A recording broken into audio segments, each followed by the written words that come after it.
vas o te quedas? ¿Te vas o te quedas, hermano? Un saludo a todas nuestras amistades que nos ven en las redes sociales alrededor del mundo. La paz de Cristo esté prosperando la vida de ustedes, llenándoles de sabiduría, llenándoles de fortaleza, para que podamos continuar en esta carrera que es el permanecer con Cristo.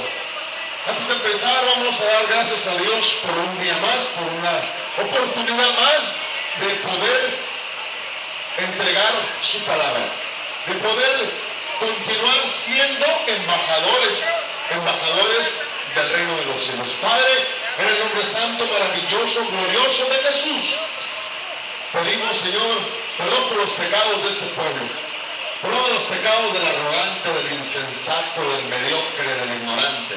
Perdona sus pecados, Padre, del incrédulo, perdona sus pecados. En Cristo Jesús pedimos que al hablar tu palabra, Padre, nos des espíritu de sabiduría. Dónanos espíritu de sabiduría, Señor. Que podamos hablar tu palabra con denuedo este día, hermano.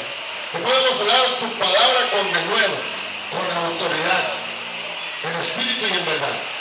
Abre los ojos de este pueblo, abre los oídos de este pueblo. En Cristo Jesús lo pedimos. Amén. El nombre de esta predicación es Códigos Voluntarios de Conducta. Códigos voluntarios de conducta. Jesús dice en su palabra: el que quiera. Es voluntaria la venida a Cristo. El que quiera, dice, el que quiera venir en pos de mí, el que quiera. El que quiera. Fíjate qué precioso Dios, cómo nos hace un llamado voluntario, el que quiera.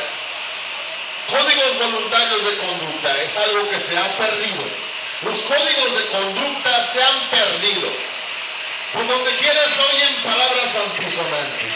Oye, hermano, va pasando un niño y al pasar el niño se topa con hombres hablando un lenguaje obsceno, un lenguaje sucio, y el niño se detiene y escucha a esos parlantes. ¿Qué crees tú que va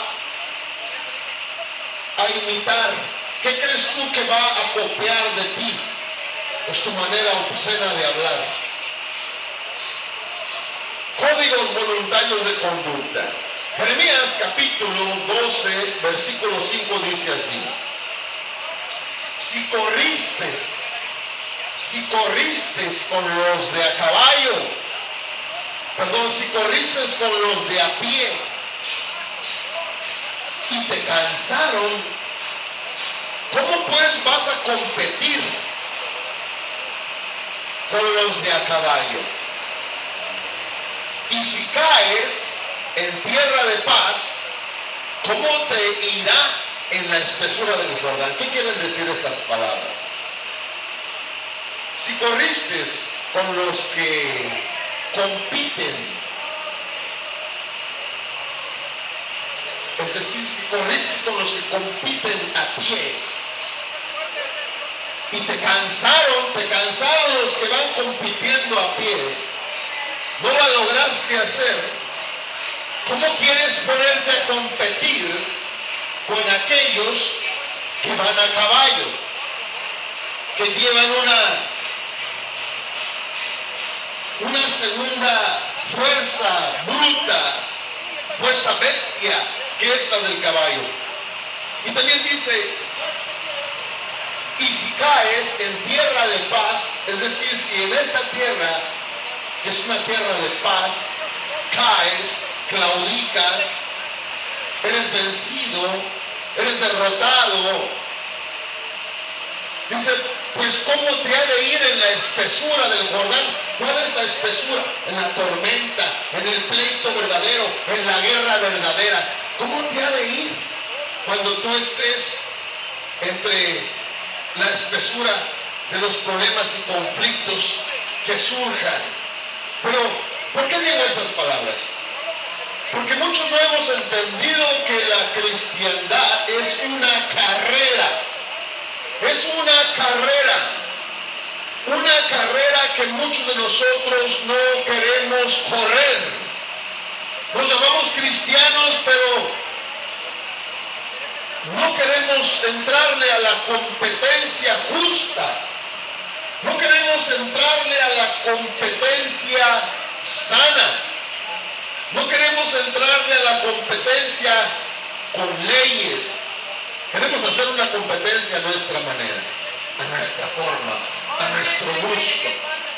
Y queremos que los que compiten con nosotros, que aquellos que compiten con nosotros o en contra de nosotros, compitan de acuerdo a nuestras reglas.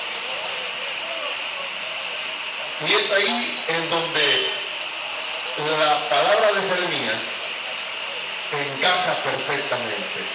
¿Por qué? Porque mucha gente que compite se olvida que todas las competencias tienen reglas y aún la misma escritura tiene reglas. Por ello dice el Señor en alguna parte de la escritura que el que brinca las trancas es el ladrón. El que quiere entrar adentro del reino, adentro del reino de los cielos, brincándose las trancas, es un ladrón. Es decir,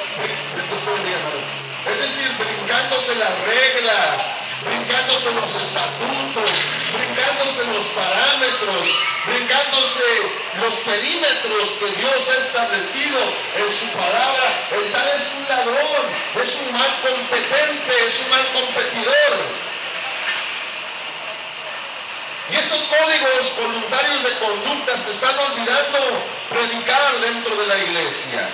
Y miramos a cristianos caminar en la calle que viven como mundanos. Y ellos se hacen llamar cristianos. Por ello la cristiandad aquí en México y alrededor del mundo, en algunas partes del mundo es mal vista, pero mucho más aquí en México. Aquí en México desafortunadamente la cristiandad es mal vista. Y es mal vista porque no se está llevando a cabo la exhortación, la corrección, la reprensión. No se está llevando a cabo la disciplina. Y se está viviendo una cristiandad más mundana que cristiana. No hemos querido entender que con nuestra forma de vestir comunicamos quiénes somos. ¿Por qué digo esto?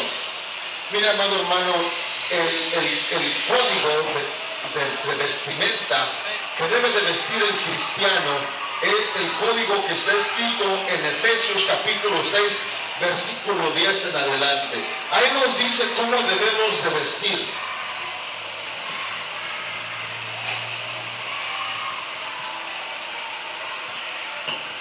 Y no voy a dar lectura a todo, puesto que espero que muchos de nosotros ya sepamos lo que dice la epístola a los Efesios en el capítulo 6.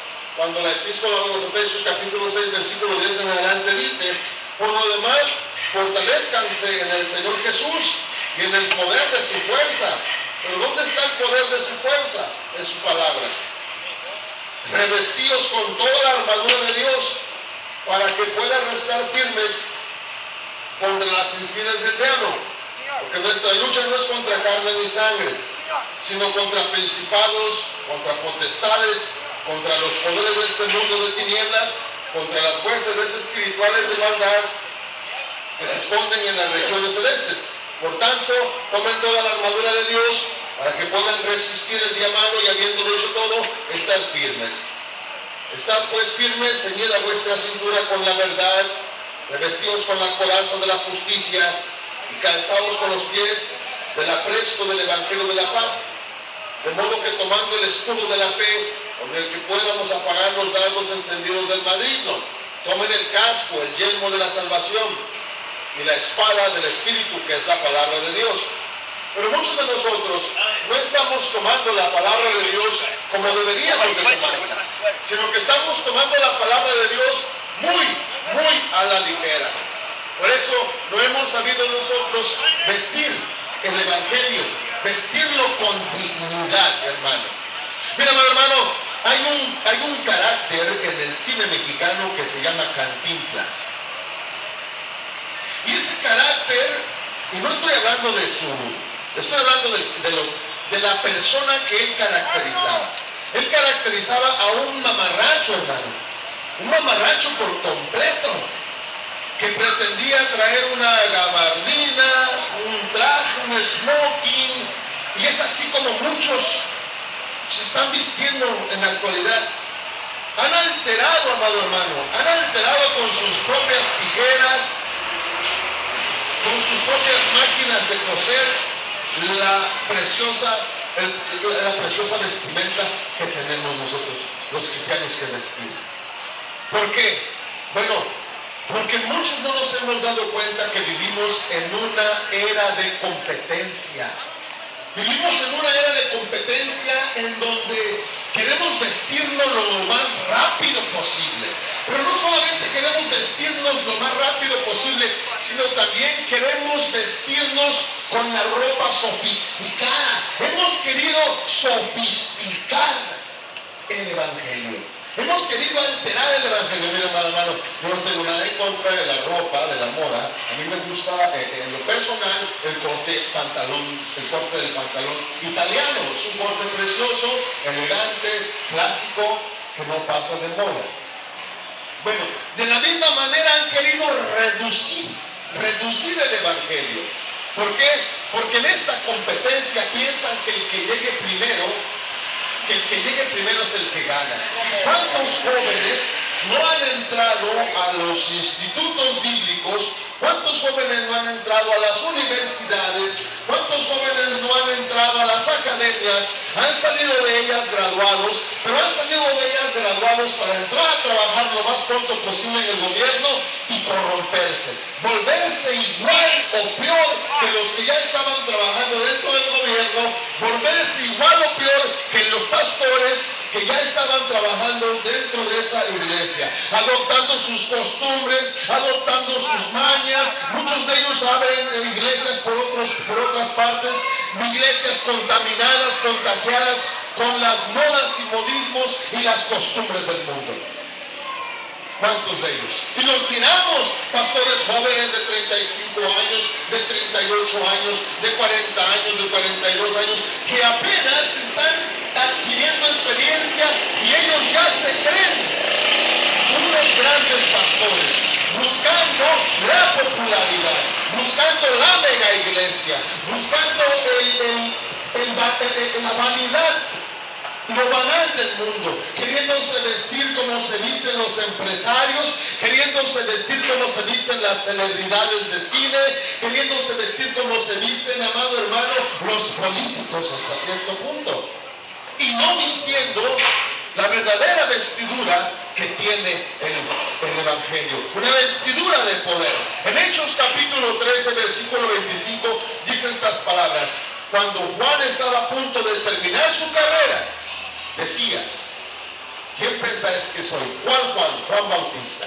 Juan Bautista estaba a punto de terminar su carrera. Él sabía que estaba a punto de terminar su carrera y corrió una carrera legítima, apuntando, poniendo el dedo sobre Herodes, y diciéndole: la mujer que tienes no te corresponde tenerla, estás fornicando con la esposa de tu hermano.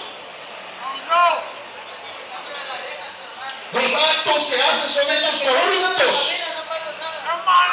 Él sabía que estaba a punto de terminar su carrera.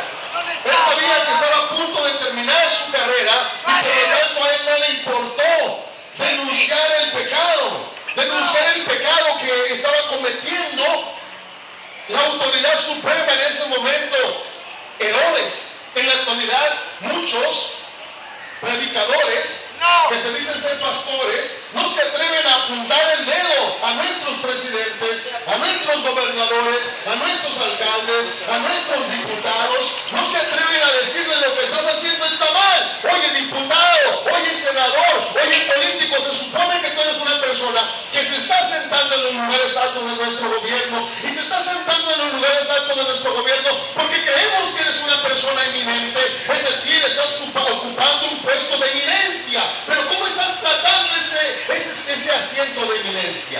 ¿Lo estás lo estás diluyendo, lo estás sobajando, lo estás trayendo al suelo con tus actos de corrupción, con tus actos de prostitución, con tus actos de drogadicción, con tus actos estás trayendo al suelo ese precioso lugar llamado gobierno. Porque muchos hombres no han creído que el gobierno ha sido establecido por Dios. Dios estableció los gobiernos en la tierra. Y por lo tanto, cuando Dios establece los gobiernos en la tierra, los gobiernos no pertenecen al hombre, son para el hombre, creados por Dios, hechos por Dios, establecidos por Dios. En otras palabras, el dueño de ese gobierno, o del gobierno en el cual nosotros estemos, los gobiernos de la tierra, el dueño de los gobiernos de la tierra se llama Dios. Todo lo que está en la tierra le pertenece a Dios. Por ello debemos de comprender nosotros cómo estamos nosotros tratando a la iglesia de Jesucristo, porque la iglesia no es del pastor, no.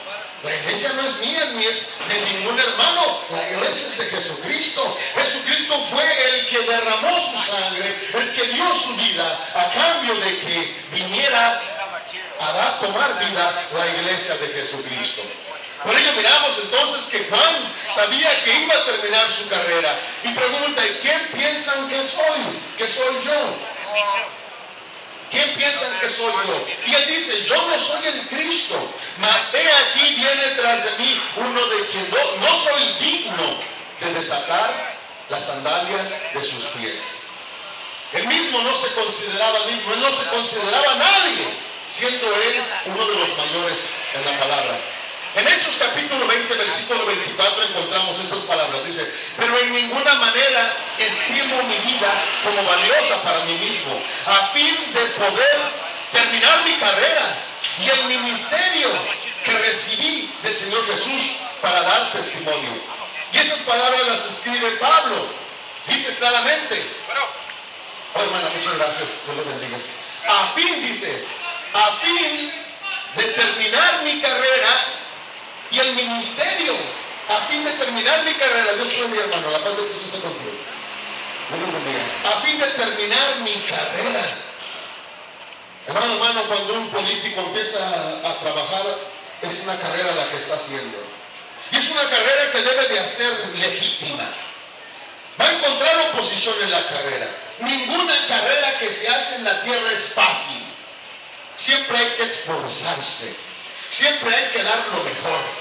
Siempre hay que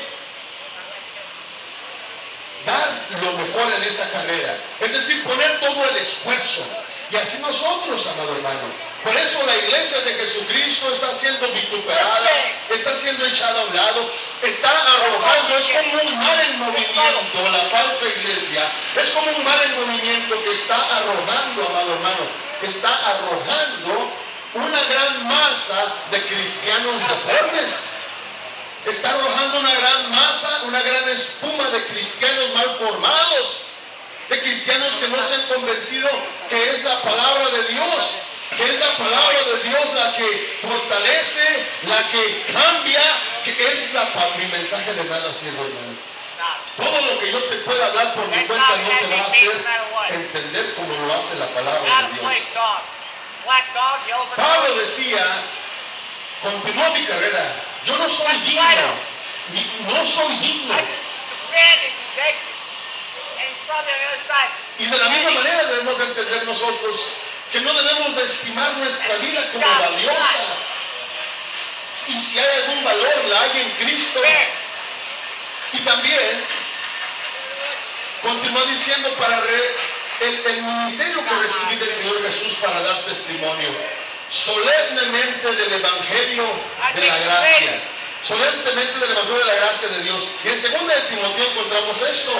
Capítulo 4, versículo 7. He peleado la buena batalla. He terminado la carrera. Escuche bien, qué preciosas palabras. He terminado la carrera, he guardado la fe. Pero dice, he peleado la batalla. He peleado la batalla. Y eso es lo que muchos hermanos no quieren, pelear la batalla. No quieren vivir una cristiandad tibia, cómoda, placentera, una cristiandad llena de glamour, hasta cierto punto, glamurosos.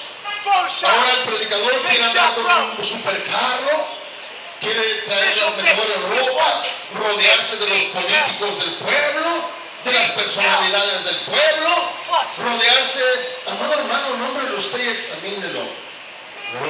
Pero de lo que no quiere llenarse es de la verdad.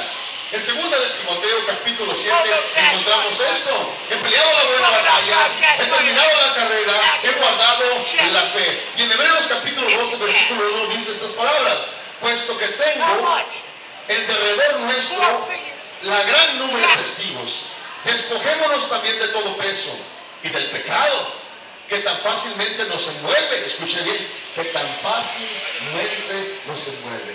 El pecado envuelve al hombre fácilmente. Y corramos con paciencia, dice, la carrera que tenemos por delante. ¿Cuántos hermanos dentro de la iglesia ven la cristiandad como una carrera? Cuando una persona entra a la universidad, cuando un académico entra a la academia, entra a la academia con el fin de terminar esa carrera. No entra a la universidad con el fin de dejarla a medias. Y si sus fines son entrar a la universidad y dejar a medias su carrera y buscar por una manera obscura, buscar por una manera deplorable adquirir su certificado o su diploma, esa persona es corrupta. Y es lo mismo que sucede dentro de la iglesia. Muchos hermanos llegan a la iglesia, empiezan con palabras lisonjeras a comprar la voluntad del pastor, a comprar la voluntad del hermano y no a ganarla con sudor, no luchando, no compitiendo como la palabra de Dios dice. Pero en esta carrera que estamos viviendo, en estos tiempos modernos de competitividad, ¿cuál es la suma de integridad que aplicamos al competir? ¿Cuál es la suma de integridad que estamos aplicando al competir? Sí, hermano. Usted como cristiano cuando entra a la iglesia, ¿cómo está usted compitiendo? ¿Con servicio? ¿Esperándose por mantenerse bíblico? ¿O está usted compitiendo, amado hermano, una competencia sucia? En donde quiere usted comprar los favores no solo de Dios, sino comprar los favores de los pastores, de los hermanos. ¿Cómo está usted compitiendo? Salmo capítulo 18, versículo 25 dice: con el benigno te muestras benigno, con el íntegro te muestras íntegro. ¿Está usted siendo íntegro en su competencia? Es decir, ¿se está usted manteniendo bíblicamente, esforzándose por agradar a Dios? ¿O está usted compitiendo indignamente, forzándose por agradarle al hombre? La Escritura dice claramente que si nosotros somos de Cristo debemos esforzarnos por agradarle a Dios y no al hombre. No al hombre. Ya no busco agradar al hombre. Y también dice estas palabras. También dice estas palabras.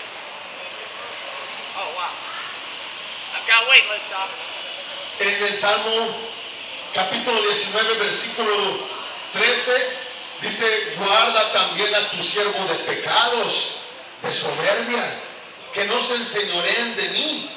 Entonces seré íntegro y seré absuelto de gran transgresión. Escuche bien, pecado y soberbia. ¿Por qué la gente no compite? No compite con integridad por el pecado y la soberbia. Muchas veces cuando detiene un policía a un infractor, ya sea que ande manejando, ¿qué es lo más fácil que haces? Muchas veces si no tienes integridad le vas a ofrecer 100, 200 pesos. ¿Para qué? Para que no te dé una multa de 400 o 500. Estás compitiendo mal. Estás compitiendo mal. ¿Sabes por qué hay corrupción? Porque la sociedad la promueve. La sociedad, nosotros como sociedad promovemos la corrupción. Pero, ¿sucederá lo mismo dentro de la iglesia? Claro que está sucediendo lo mismo dentro de la iglesia. Claro que está sucediendo lo mismo dentro de la iglesia. Hay hombres que traen a sus hijos a su iglesia y compran los lugares que sus hijos tienen en la iglesia. Ya sea que la tengan en la alabanza, ya sea que la tengan en la adoración. No sé, hermano. Investigue usted.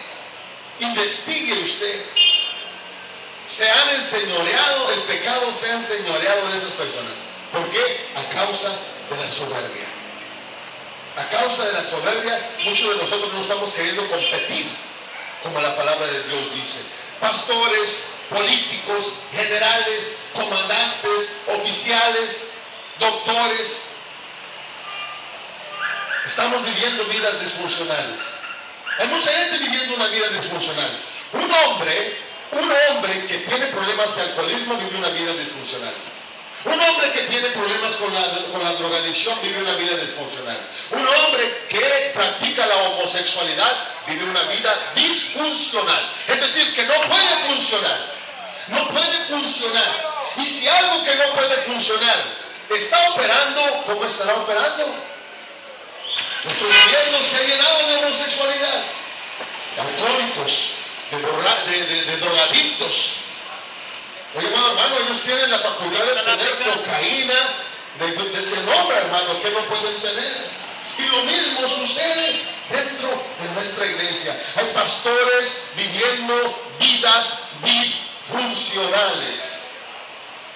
Vidas disfuncionales. Hay cristianos viviendo vidas disfuncionales. Sus matrimonios no funcionan. Sus comercios no funcionan, sus relaciones no funcionan. Y no funcionan, amado hermano, aunque ellos creen que hacerla funcionar, porque siempre están viviendo en pecado. El pecado obstaculiza al ser humano, lo ata, lo amarra, lo encadena, lo esclaviza. Pero eso no lo puede ver el pecador. Aunque anda caminando en las calles, se siente libre. Sí, libre de pecar, pero no libre de tener una relación con Dios. Proverbios capítulo 2, versículo 21 dice esto: porque los rectos morarán en la tierra, y los íntegros permanecerán en ella. Sin embargo, en la actualidad, muchas personas estamos mirando cómo hay personas inmorales, hay personas corruptas que están viviendo en la tierra. Gran gente del gobierno ha entrado al gobierno para comprar la tierra. Gran gente, amado hermano, senadores, políticos, nombre usted, gobernadores, alcaldes, llegan e imponen sus leyes y están comprando a Tijuana, están comprando a México. Usted dirá, bueno, ¿cómo se cumple la palabra ahí, hermano? Explícame eso, predicador. Bueno, hermano, también esas gentes pagan un precio muy caro por su corrupción. Ahorita nuestro presidente, aunque lo oculte, se le está manifestando cada vez a él una enfermedad. Miramos cómo el deterioro de su persona física ha venido en aumento. ¿Por qué?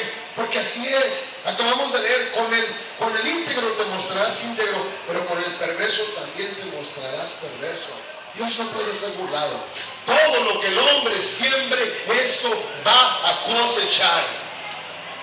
Los rectos morarán en la tierra y los íntegros permanecerán en ella.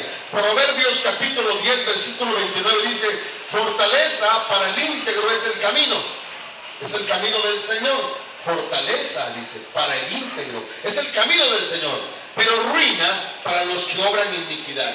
Es decir, que el Evangelio es una palabra de fortaleza para el que vive el Evangelio, para el que cumple con el Evangelio.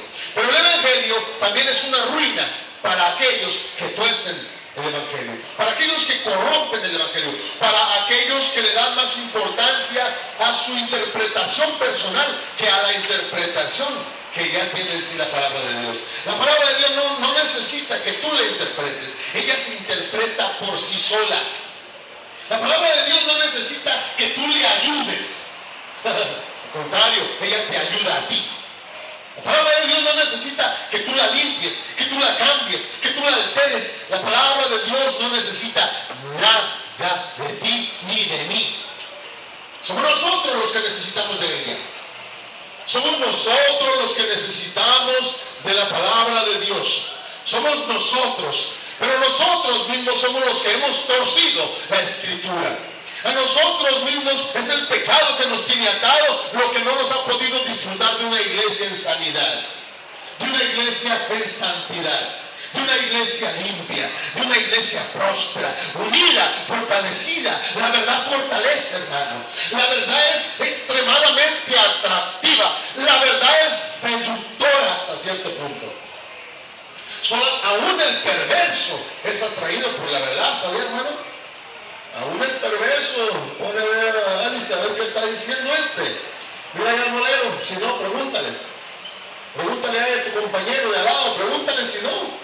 Claro que la verdad es atractiva. Proverbios capítulo 11, versículo 5 dice: la justicia del íntegro enderezará su camino, pero el impío caerá en su propia impiedad. El impío, es decir, el malo, el perverso, en su propia perversidad va a caer.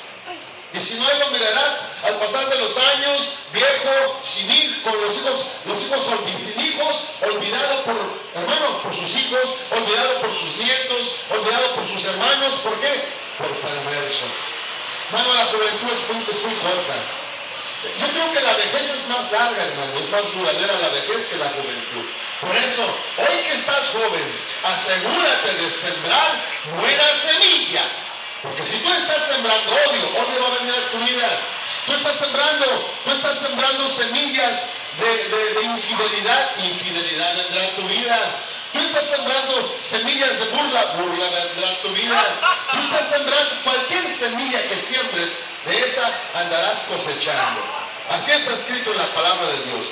Capítulo 13 de Proverbios, versículo 5 dice: la justicia guarda al íntegro en su camino, mas la maldad trastorna al pecador. Escuche bien, la maldad trastorna. Mira este jovencito cómo iba todo trastornado, riendo, Pero hermano, trastornado, solo un trastornado puede ir caminando así, hermano.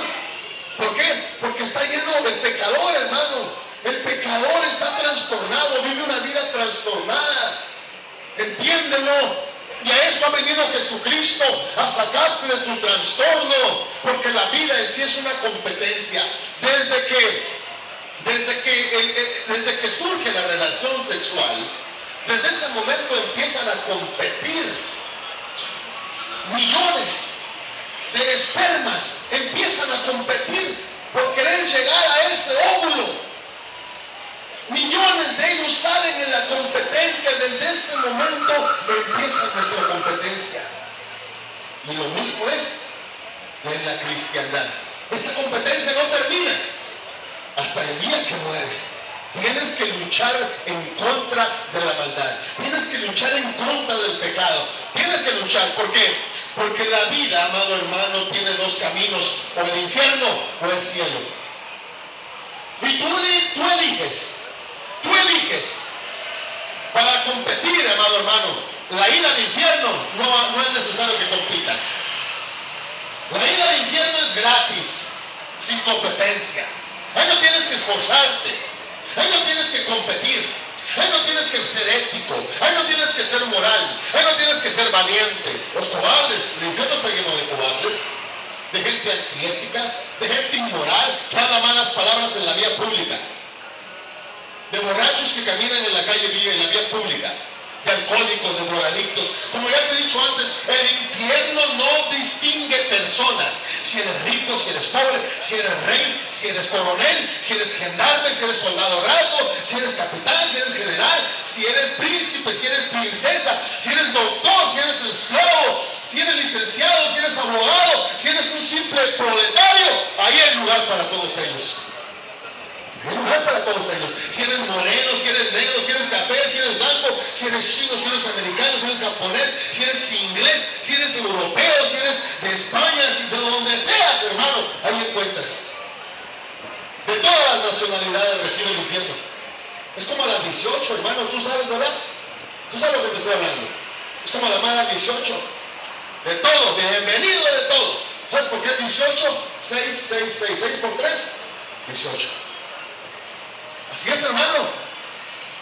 Proverbios capítulo 28, versículo 10, Proverbios 28, 10 dice: el que extravía a los rectos por el mal, el que extravía a los rectos por el mal camino, en su propia fosa caerá, pero los íntegros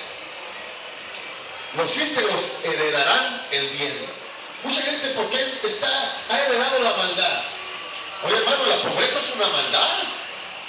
Hermano, el haber nacido pobre, mire, cuando mis padres llegaron aquí a la frontera, llegaron en un estado de pobreza. Mi padre traía en ese entonces un Chevy viejísimo, como del 40 y tantos o 52, un Chevy viejo, con un tremendo cajuelón. Ahí dormíamos en la cajuela cuando llegamos aquí a Tijuana. Pero a través del trabajo, a través del servir a Cristo, a través de trabajar al Señor, a través de darle la honra, a través de darle la gloria, a través de esforzarnos compitiendo como la palabra de Dios lo demanda, en una competencia justa, en una competencia bíblica, en una competencia real, en una competencia verdadera. El Señor ha hecho rectos nuestros caminos, eso es lo que procuramos, eso es lo que procura este predicador, mostrarte caminos de rectitud por donde puedas caminar, mostrarte caminos de rectitud en donde te apartes de tu maldad, porque será tu propia maldad y no Dios la que te tenga pobre. Hermano, el Señor dice pobres de espíritu, no dice pobres de material. Que no sepas confundir y distinguir entre la verdad y la mentira es diferente. Él dice pobres de espíritu, mas no dice pobres que carezcan de materia, de riqueza, como de dinero o de riqueza material. No, hermano, Dios enriquece al ser humano. Mira México, cuánta riqueza tiene México. Pero, ¿por qué está tan pobre el mexicano? Porque tú no quieres predicarle la palabra como es a los políticos. Porque tú no quieres predicarle la verdad, te da miedo participar en una protesta. Te da miedo oponerte al que te está oprimiendo en tu trabajo. Por eso. Y te da miedo porque en ti no hay valor. Y no hay valor porque no tienes a Jesucristo. Pero ¿dónde empieza todo este mal? ¿En dónde se gesta? ¿De dónde surge toda esta maldad, este pecado? Bueno, hermano, hemos de entender que cuando nosotros nacemos, ya nacemos con el pecado. Cada persona que nace, cada niño que nace en la tierra, no nace solamente un niño o un recién nacido, nace un nuevo pecador. ¿Sabías eso? Yo tengo nietos. Y el nieto más pequeño tiene 4 o 3 meses. Lo presentamos ante el Señor. Bendito Dios. Pero no quiere decir que no sea un pecador. Es un pecador de 3 meses. Y conforme vaya creciendo, si no se le va dando la educación adecuada, si no se le va hablando de la palabra adecuadamente, puede llegar a ser un Barrabás, como muchos hay en la tierra. El pecado, amado hermano, hemos creado del pecado una práctica general. Se nos hace común pecar dentro de la iglesia y fuera de la iglesia. Bueno, hermano, ¿por qué hay tanta corrupción en este gobierno? Es que así ha sido siempre. Ah, caray. ¿Así ha sido o así hemos permitido que sea? ¿Así ha sido o así hemos permitido que sea? ¿Por qué hay tanta corrupción en México? Así ha sido siempre. ¿Así ha sido siempre o así hemos permitido que sea? ¿Cuál será la respuesta? Hemos creado del pecado una práctica general, hermano. Se dice en México que el que no tranza, ¿qué? No avanza. Oye, hermano, ¿qué dicho tan más vulgar y tan más pobre? ¿Cómo que si no tranzas, no avanzas? Y si tú adoptas esa doctrina, hermano, no. ¿Cuál será tu final? Pero la pregunta es, ¿qué clase de impacto está generando esta actitud dentro de nuestra sociedad? ¿Cómo están creciendo las siguientes generaciones? ¿Cómo están creciendo las siguientes generaciones? Los siguientes jóvenes. Oye, hermano, en México ya tenemos hasta niños que son sicarios. Y no solamente eso, ya hay niños que predican la palabra de Dios. Pero ¿podrá un niño? Bueno, sí puede enseñarle ciertamente al hombre, pero ¿tendrá la capacidad? ¿Tendrá la experiencia de poder mostrarle al hombre sus errores? ¿Podrá? ¿Será legal? dentro de la competencia que un niño pastoree una iglesia, que un niño tenga el control o el poder sobre adultos, hombres y mujeres? ¿Será normal o será rebelión? Esta competencia en la cual nos hemos involucrado, ¿tendrá esta competencia moral? ¿Tendrá esta competencia leyes? ¿Tendrá esta competencia normas y éticas? Es decir, amado hermano, los que estamos compitiendo dentro de la iglesia, ¿estaremos compitiendo conforme a las leyes bíblicas? ¿O estaremos compitiendo sin leyes? ¿Queremos entrar a la carrera de la cristiandad sin leyes? ¿Pues será posible? ¿Será posible que una nación, una civilización se pueda levantar sin leyes? ¿Será posible vivir en una iglesia sin leyes? ¿O nada más con una? ¿O nada más con dos? Jesucristo dice claramente en su palabra: si me amáis, guardaréis mis mandamientos. Si en verdad me amas, guardarás mis mandamientos. Pero ¿por qué se está compitiendo sin ley? Bueno, hermano, porque hay una gran explotación. Hay una gran explotación. Todos aquellos predicadores que han predicado el evangelio de la riqueza y la prosperidad, ¿lo has escuchado? Que predican el evangelio de la prosperidad y la riqueza.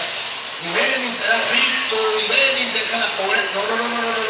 Esa es una carrera sucia. Están mal explotando el evangelio. Y esa explotación va en aumento. Las mega iglesias. Muchas personas piensan que si pertenecen a una mega iglesia, también van a ser ellos ricos, también van a ser prósperos, también van a ser importantes, también van a llegar a ser personas legitimizadas por la sociedad. No, hermano. Eclesiastés capítulo 5 versículo 6 dice: si ves la opresión del pobre y la negación del derecho y de la justicia en la provincia, no te sorprendas del hecho, porque un oficial vigila sobre otro oficial, y hay oficial supervisor sobre ellos. Escucha bien, te lo voy a volver a leer, que muchos no entendemos a la primera. Dice así la palabra: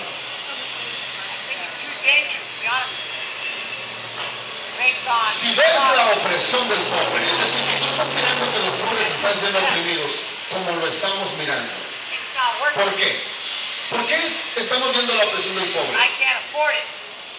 Y si ves la negación del derecho y de la justicia en la provincia, aquí en México es difícil que el derecho y la justicia puedan ser ejecutados. No hay justicia, no hay derecho. El proletario está ganando 76 pesos al día. ¿Para qué le sirven 76 pesos?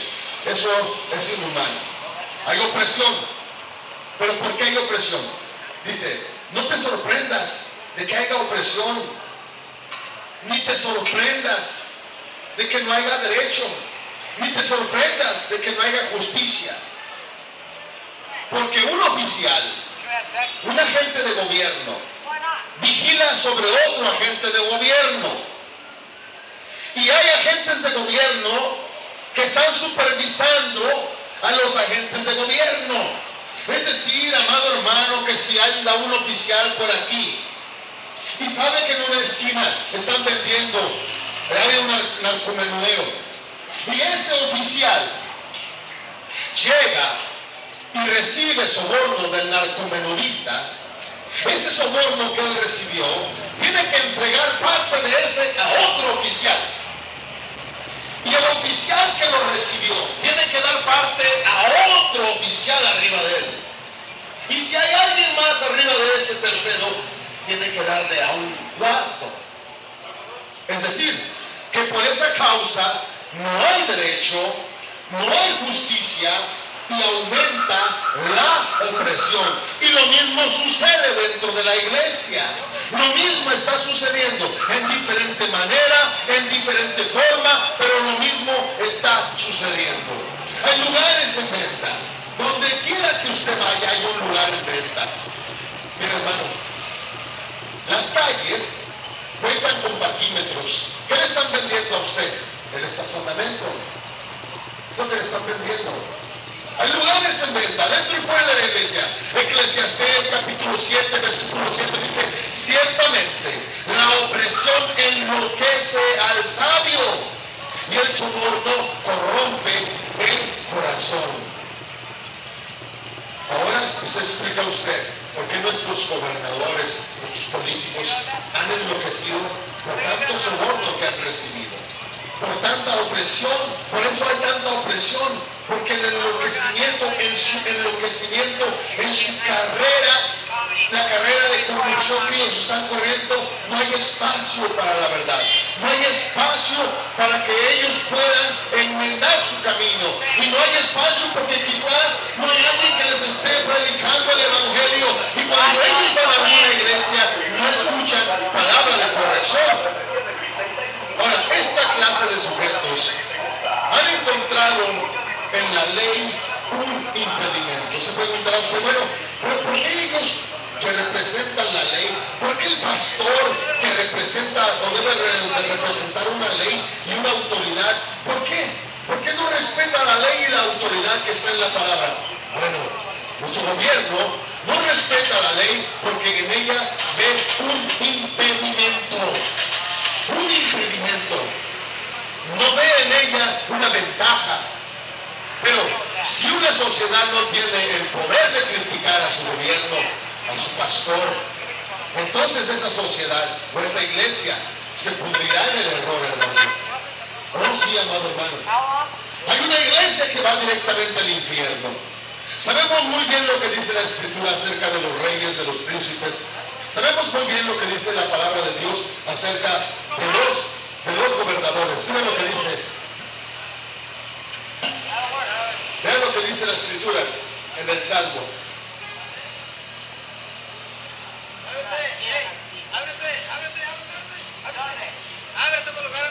Dice así la Escritura: regocíjense de gloria los santos, canten con gozo sobre sus camas, sean los loores de Dios en su boca, y una espada de 2 filos en su mano, para ejecutar venganza en las naciones y castigo en los pueblos, para atar a sus reyes con cadenas y a sus nobles con grillos de hierro, para ejecutar en ellos el juicio decretado. Es decir, todos los presidentes, reyes, dictadores, nobles, ricos, van a ser atados con grillos de hierro, van a ser encadenados por la eternidad. Sí, disfruten ahora lo que han enriquecido. Carlos Slim, disfruta todo lo que puedas. Todo lo que puedas este tiempo, disfrútalo, porque cuando estés en el infierno no vas a poder disfrutar nada. Carlos Salinas de Gortari, ricos del gobierno, ricos del pueblo, Hanron, disfruten todo lo que puedan, sigan robando todo lo que puedan, sigan robando y arrastrando, sigan llenando de opresión, sigan llenando de corrupción, sigan corrompiendo nuestras corporaciones policíacas, síganlo haciendo, disfruten todo lo que hagan a lo máximo, porque su fin está muy cerca. Su fin está muy cerca. Y te digo algo: si muriera yo en este momento, si algún loco por aquí pasara, me quitara la vida, yo voy directo al cielo. Pero él va directo al infierno. Y en el infierno, amado hermano, tú has de creer que huele a jardín de rosas. En el infierno has de creer que vas a tener tu Harley Davidson. Y vas a tener ahí tu botella de coñac y tu cerveza Tecate. Oye, ¿por qué no te vas para allá ya de una vez, no? Ahí van a estar tus gorroras, tus muchachonas en bikini. Ahí va a estar el sol a todo lo que da. Ha, ha, ha. Oh yeah, my friend, well, let me tell you something. I got news for you. None of that is right. Nada de eso es verdadero. El infierno es un lugar horrible, abominable. El infierno es un lugar, amado hermano, que solamente se puede salir de él con una intervención supernatural. Esa intervención la puede hacer solamente Jesucristo. Solamente Jesucristo puede sacar al alma del infierno. Solamente Jesucristo puede cambiar a una sociedad que ha caído en la corrupción. Una sociedad que no acepta, que no acepta la crítica. Es una sociedad que se va a podrir. Un pastor que no acepta la crítica es un pastor que se va a podrir. Oye, hermano, no critiques al pastor. No juzgues al pastor. No, se debe de juzgar al pastor. La Biblia dice claramente que el hombre puede levantar juicio sobre el hombre. La misma palabra de Dios dice: probar a los espíritus, juzgar con juicio justo. ¿Así, hermano? Pero el que no lee la Biblia no lo entiende. Tú le hablas a algún policía acerca de tus derechos, te va a decir: ¿de qué me estás hablando? ¿En dónde está eso? Porque no conocen, muchos de ellos, los derechos civiles. No conocen los derechos constitucionales. Oh, sí, mi hermano, ¿no has visto el vocabulario con el cual se conducen los políticos? Oye, hermano, los políticos, todo lo que hablan, pura porquería, hermano. Pura porquería. Yo creo que los de las gangas, los de las mafias, se hablan con más respeto que entre ellos. ¿Por qué? Porque no van a la escuela a estudiar. Y es lo mismo que sucede. Hay cristianos que no están estudiando la Biblia. Hay cristianos que están estudiando en el instituto bíblico, pero no son estudiosos de la Biblia. No son alumnos de la Biblia. No son estudiantes de la Biblia. Y eso es lo que tenemos que ser nosotros, estudiantes de la Biblia. ¿Por qué? Porque al estudiar la Biblia estamos estudiando la verdad. ¿Y la verdad nos hace qué? Libres. Jesús dice en su palabra: y conoceréis la verdad, y la verdad te hará libre. Y para concluir con esta predicación, tenemos que entender que mucha gente se pregunta: bueno, hermano, ¿por qué es bueno juzgar? Porque a través del juzgamiento uno puede hacer una mejor decisión, puede uno vivir mejor. Aún la Escritura nos manda a nosotros mismos examinarnos. Júzgate primero a ti mismo y después juzga a los demás. Jesús dice: saca primero el gran pedazo de madera que tienes en tu ojo y después vas a poder sacar la paja del ojo que hay en tu hermano. Bueno, júzgate primero a ti y entonces podrás juzgar a otros. Pero hay mucha gente que no se ha podido juzgar ni está juzgando juiciosamente porque tiene una conciencia inconsciente. Todo aquel que tiene una conciencia inconsciente no va a poder competir en una carrera sana. No va a poder competir en una cristiandad bíblica, sino en una cristiandad extrabíblica, en una cristiandad tibia, en una cristiandad emergente, en una cristiandad progresista, en una cristiandad moderna, en una cristiandad posmoderna. Oh, sí, hermano. ¿Pero a qué se debe esto, predicador? Esto se debe a que ellos no han hecho una revolución de valores. Y esa revolución de valores solamente puede llevarse a cabo cuando tú estudias la Biblia. Cuando tú entiendes lo que dice Timoteo, la epístola de Timoteo capítulo 3, pero debes de saber esto, Timoteo: en los últimos tiempos vendrán tiempos difíciles, porque los hombres se volverán amadores de sí mismos, ávaros, jactanciosos, soberbios, blasfemos, desobedientes a los padres, ingratos, irreverentes. Y cuando tú te pones a estudiar qué significa todo eso, y pones entonces, te miras y dices: ¿seré yo irreverente? ¿Seré yo irreverente? Cuando tú te atreves a entrar al departamento de las posibilidades, cuando tú te atreves a entrar en ese cuarto de posibilidades, dices: ¿será posible que yo sea un avaro? ¿Será posible que yo sea un irreverente? ¿Será posible que yo sea un desobediente? ¿Será posible que yo sea un jactancioso? Y mucho más profundo cuando tú lees la primera carta, la carta a los Romanos capítulo 1, en donde dice explícitamente, claramente, cuáles son las características que caracterizan a los hombres de los tiempos modernos, que son hombres que se encendieron en su lujuria. Y cuando habla que se encendieron en su lujuria, no solamente se encendieron en su lujuria carnal, sino también en su lujuria de vanidad. Que pretenden ser sabios, se volvieron necios. Pretendiendo ser sabios, se volvieron necios porque olvidaron darle la gloria, olvidaron darle el honor, olvidaron darle a Dios lo que es de Dios. Dios les diga a los varones. Olvidaron a Dios. Entonces, cuando tú empiezas a estudiar la Biblia, ahí viene una revolución de valores. Entonces va a decir, ¿tendré yo estas características? ¿Se encontrarán estas características en mi persona? Y entonces cuando tú las encuentras, empiezas a estar rendidas a Jesucristo y empieza a haber un arrepentimiento en tu vida. Porque sin arrepentimiento no podrás tener una vida nueva. Si tú no te arrepientes de tus pecados, no podrás tener una vida nueva.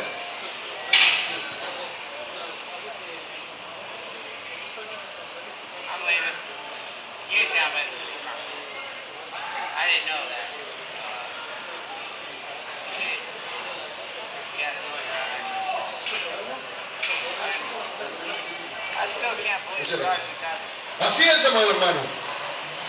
Una conciencia, una revolución de valores. ¿Por qué? Porque del error procede un excesivo poder. Del error procede un excesivo poder. Un excesivo poder. Tome en cuenta, amado hermano, que este tiempo que usted vive es una experiencia temporal. Lo que usted está viviendo, whatever you're living, es temporal. It's not eternal. Todo lo que usted está viviendo es temporal, no es eterno.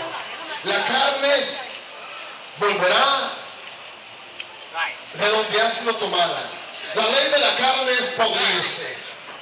La ley del espíritu, la ley del alma es permanecer para siempre. Ya sea que usted elija permanecer en la gloria de Dios o en el infierno de Satanás. Debemos de entender que mucha gente está viviendo en el paraíso de los tontos y no una realidad bíblica. Mucha gente dentro de la iglesia está viviendo, amado hermano, en el paraíso de los tontos y no está viviendo una realidad bíblica. Y es esa realidad bíblica la que tenemos que vivir. Para poder salir de ese infierno en el que nos encontramos, necesitamos rendirle nuestra vida a Jesucristo. Y con esto concluyo. Juan capítulo 5, versículo 28 al 29 dice, en verdad les digo, que viene la hora, viene el día, viene el tiempo, y ahora es la hora, y ahora es el día, y ahora es el tiempo, cuando los muertos oirán la voz del Hijo de Dios, y los que oigan vivirán, porque así como el Padre tiene vida en sí mismo, así también le dio al Hijo el tener vida en sí mismo, y le dio autoridad para ejecutar juicio, porque Él es el Hijo del Hombre. No se admiren de esto, porque viene la hora en que todos los que están en los sepulcros oirán su voz, y saldrán los que hicieron lo bueno a resurrección de vida, y saldrán los que practicaron lo malo a resurrección de juicio. Y el juicio es la paga del pecado, y la paga del pecado es muerte, y